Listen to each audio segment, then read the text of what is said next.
નમસ્કાર મિત્રો, મારું નામ ડૉક્ટર સ્મિત પટેલ છે. હું એમડી ફિઝિશિયન એન્ડ પલ્મોનોલોજિસ્ટ છું. રુદ્રાય હોસ્પિટલ નિકોલ ખાતે પ્રેક્ટિસ કરું છું. સીઓપીડી એટલે શું? સીઓપીડી એટલે ક્રોનિક ઓબ્સ્ટ્રક્ટિવ પલ્મનરી ડિઝીઝ, જેમાં લાંબા ટાઈમથી સ્મોકિંગ, એર પોલ્યુશન કાં તો લાંબા ટાઈમથી ધુમાડાના એક્સપોઝરના કારણે તમારી ફેફસાની નળીઓ સાંકડી થઈ જાય છે અને એમાં કફ વધારે બને છે. આને સીઓપીડી કહેવામાં આવે છે.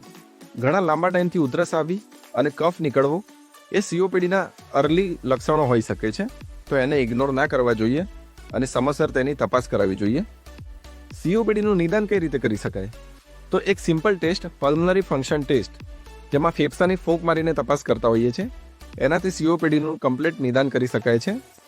જો તમે સ્મોકિંગ કરતા હો કાં તો ધુમાડાનું એક્સપોઝર લાંબા ટાઈમથી થતું હોય તો એવરી 6 મંથ તમારે પીએફટી કરાવવી જોઈએ, જેનાથી આપણે સીઓપીડીને અર્લી સ્ટેજમાં ડિટેક્ટ કરી શકીએ અને એની સમયસર સારવાર કરી શકીએ છીએ. આ વર્લ્ડ સીઓપીડી ડે પર હું તમને બધાને સીઓપીડીના લક્ષણો પ્રત્યે સતર્ક રહેવા અને તેની યોગ્ય સમયસર સારવાર લેવા માટે સલાહ આપું છું.